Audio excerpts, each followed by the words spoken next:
Aujourd'hui, dans la minute de Delphine, Petit Poisson deviendra grand. Voici une œuvre intitulée Le duc d'Aumale et le duc de Nemours à cheval, datée de 1846. Elle représente deux des fils du roi Louis-Philippe. C'est à Horace Vernet que l'on doit cette étude.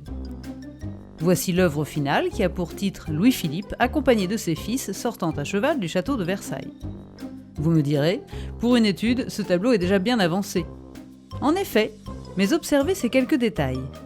La main droite du duc d'Aumale est seulement esquissée, tout comme le duc de Nemours et son cheval. Il existe toutes sortes de raisons pour qu'un tableau soit inachevé. Par exemple, une étude pour un grand projet, comme cette étude de glycine de Claude Monet. Les glycines devaient accompagner les nymphéas au musée de l'Orangerie. Ou alors un manque de moyens financiers.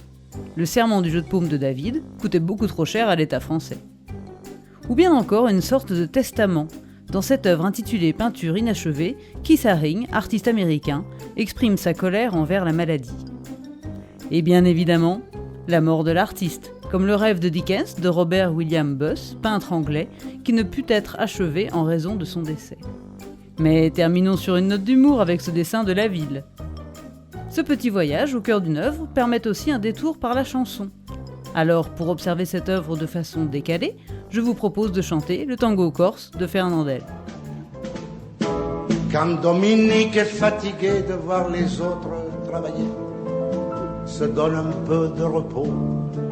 Le musée vous remercie et vous dit à bientôt pour une autre anecdote sur les œuvres de sa collection.